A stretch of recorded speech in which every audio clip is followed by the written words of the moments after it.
상상해 보시겠어요? 한 지붕 아래에 두 자매가 있습니다.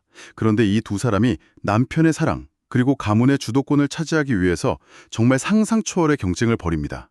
네, 심지어 자신의 여종들을 대림으로 내어주기도 하죠. 맞아요. 그것뿐만이 아닙니다. 들판에서 캐온 고대의 미심적인 최음제까지 동원하면서 정말 수단과 방법을 가리지 않거든요. 들을수록 진짜 요즘 나오는 자극적인 막장 드라마 내용 같네요. 그렇죠. 재벌가의 치열한 상속전쟁 이야기인가 싶으실 텐데요. 놀랍게도 이것은 역사상 가장 위대한 믿음의 가문, 바로 창세기 30장에 기록된 야곱 가정의 실제 이야기입니다. 참 어떻게 보면 굉장히 충격적인 성경의 기록이죠. 네, 그렇습니다. 보배롭고 존귀한 하나님의 자녀분들, 오늘 저희와 함께 이 깊고 놀라운 말씀의 세계로 들어가 보시죠. 환영합니다. 반갑습니다. 방금 말씀하신 것처럼 참 들여다볼수록 당혹스러운 장면들의 연속이에요. 보통 우리가 믿음의 조상이라고 하면 굉장히 거룩하고 도덕적으로 무결한 영웅의 모습을 기대하잖아요. 그렇죠. 항상 완벽할 것 같고요. 네. 하지만 오늘 우리가 마주할 말씀은 인간의 적나라한 치부와 탐욕, 그리고 질투를 여과 없이 그대로 보여줍니다. 맞습니다.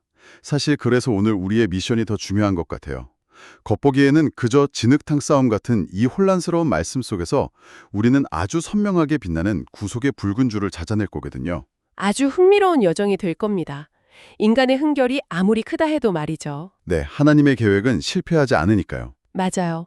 아브라함과 이삭에게 하신 언약을 신실하게 이루시고 마침내 주 예수 그리스도께서 오실 거룩한 통로인 이스라엘 12지파를 세워가시는 하나님의 놀라운 섭리를 보게 될 테니까요. 이가 어떠함을 우리 모두가 깊이 깨닫는 시간이 되기를 바랍니다. 자, 그럼 바로 본론으로 들어가서 이 치열한 전쟁터의 막을 한번 열어보죠.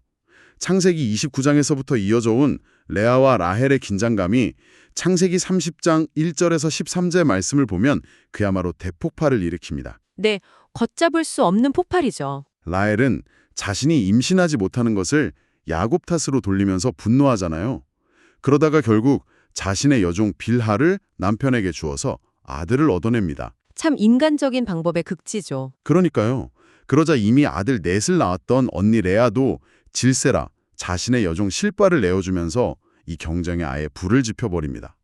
이게 고대 근동의 관습이었다고는 하지만요. 본질적으로는 철저한 인본주의 현장을 그대로 보여주는 겁니다.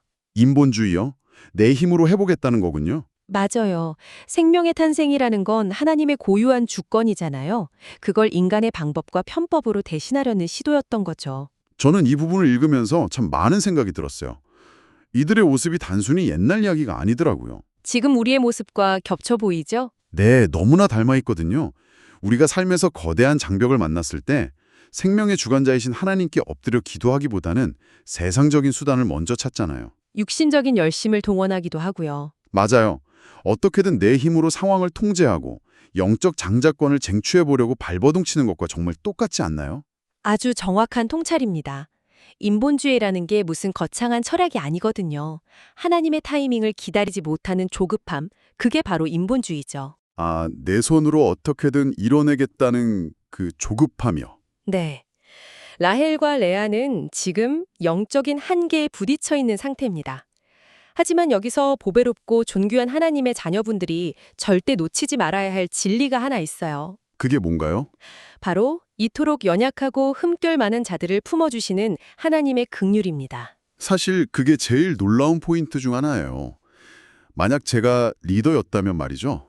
이렇게 허구한 날 싸우고 육신적인 방법만 쓰는 사람들은 진작에 탈락시켰을 것 같거든요. 이스라엘 12지파 프로젝트에서 말이죠. 네, 그냥 너희는 자격 미달이다 하고 바로 잘랐을 텐데요. 당연히 그렇게 생각할 수 있죠. 만약 하나님께서 완벽한 조건이나 무결점의 도덕성을 요구하셨다면 이 야곱의 가정은 진작에 언약의 무대에서 퇴장당했을 겁니다. 흔적도 없이 사라졌겠죠? 하지만 하나님은 이들의 어리석은 경쟁과 편법 속에서도 묵묵히 이스라엘 12지파의 기초를 채워가십니다.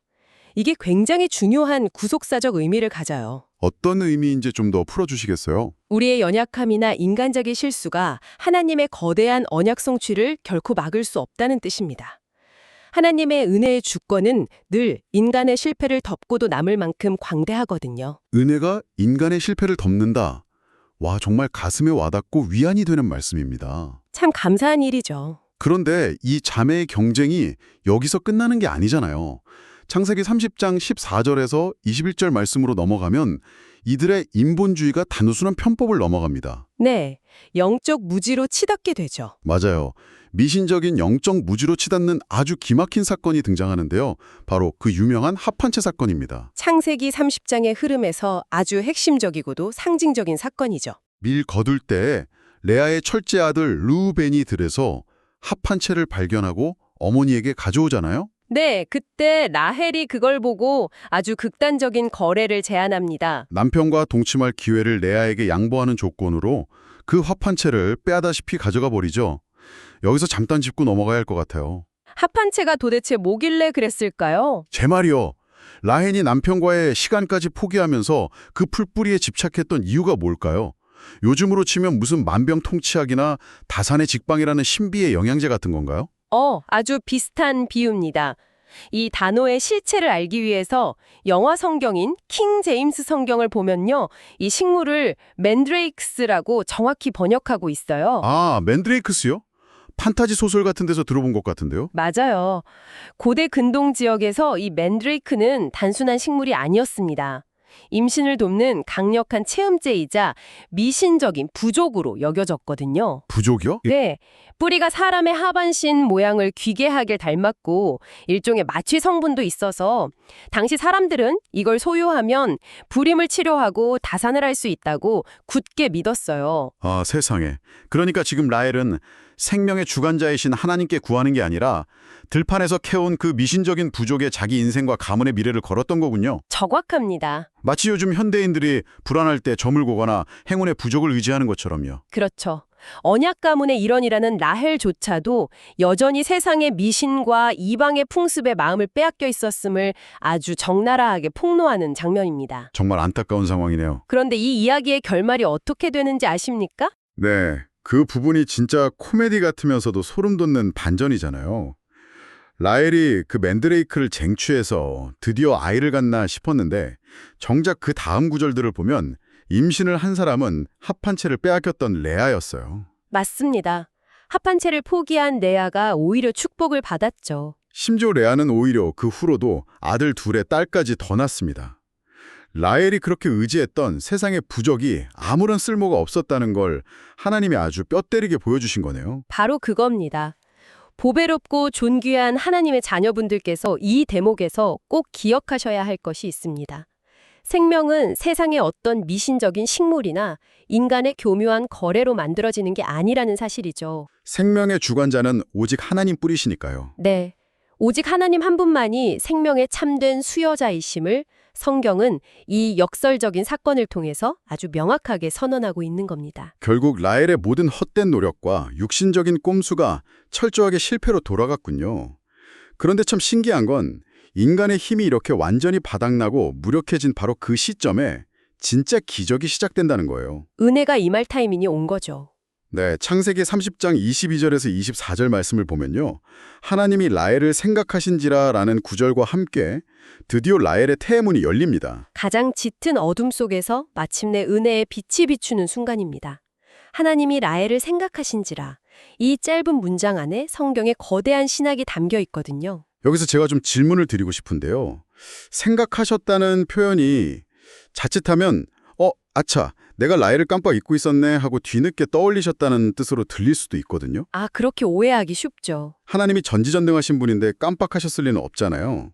이 단어에 어떤 특별한 의미가 있는 건가요? 성경 원어인 히브리어로 이 단어가 자카르인데요.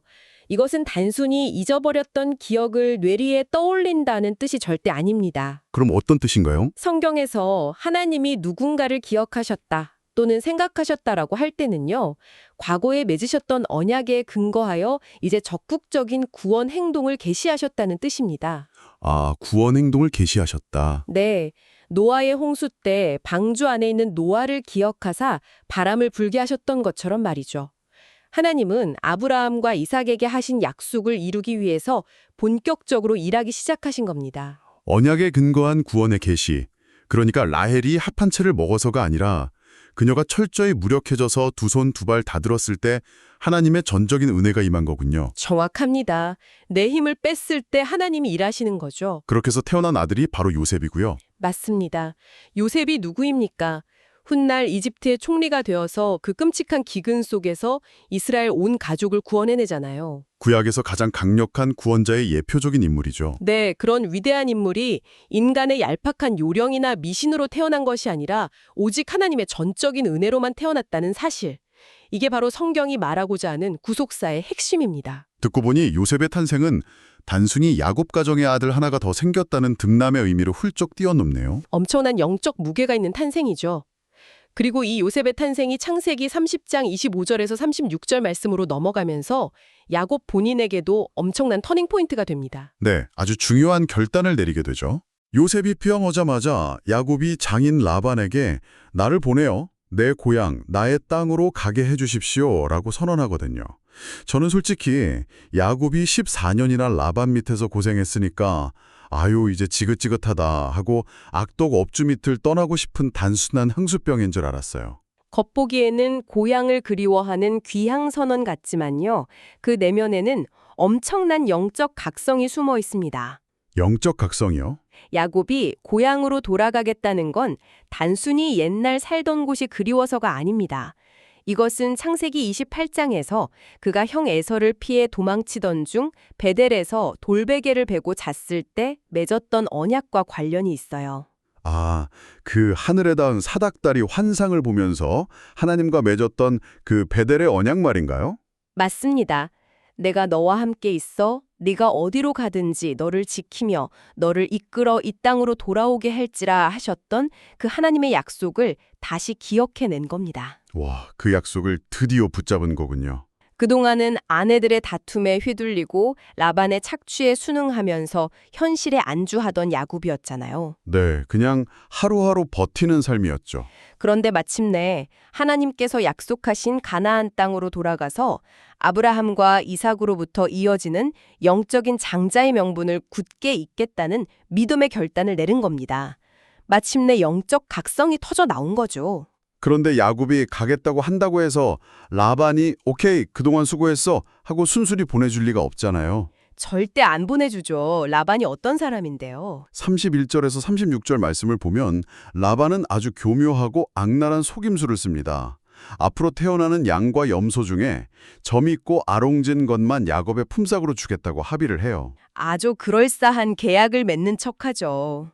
네, 그래놓고는 그날로 자기 가축대에서 무늬 있는 것들을 싹 다 골라내어 사흘길이나 멀리 떨어뜨려 놓습니다. 생물학적으로 무늬 있는 새끼가 태어날 확률 자체를 완전히 원천 봉쇄해버린 거네요. 세상의 권력과 탐욕이 얼마나 무서운지 보여주는 대목입니다. 라반은 자신의 부를 불리기 위해서 야곱을 철저히 착취하려고 했어요. 그런데 여기서 놀라운 변화가 일어납니다. 어떤 변화죠? 예전에 야곱이었다면 자기도 똑같이 잔머리를 굴려서 어떻게든 사기를 치려고 했을 텐데 이번에는 다릅니다.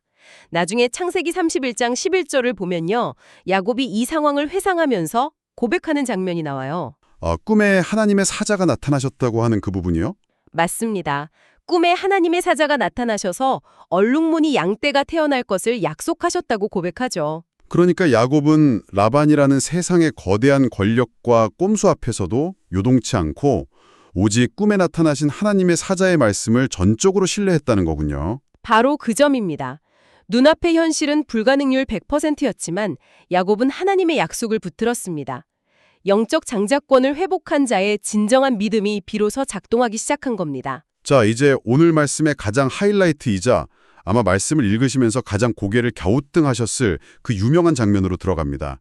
창세기 30장 37절에서 43절 말씀인데요. 네, 아주 흥미로운 본문이죠. 야곱이 양떼가 물을 마시는 구요 앞에 버드나무, 살쿠나무, 신풍나무 가지를 가져다가 껍질을 벗겨서 하얀 무늬를 내고 세워둡니다.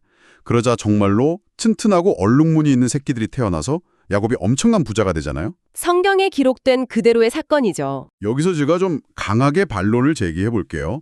현대인의 시각에서 보면 껍질 벗긴 나뭇가지를 양들 앞에서 흔들어서 줄무늬 새끼를 낳게 한다는 건 말도 안 되는 고대 미신이거나 유사과학 아닌가요? 네, 충분히 그렇게 생각할 수 있습니다. 합한채 사건 때는 미신을 의지하지 말라더니 왜 여기서는 갑자기 나뭇가지 마술이 통하는 건지 도무지 앞뒤가 안 맞는 것 같아요.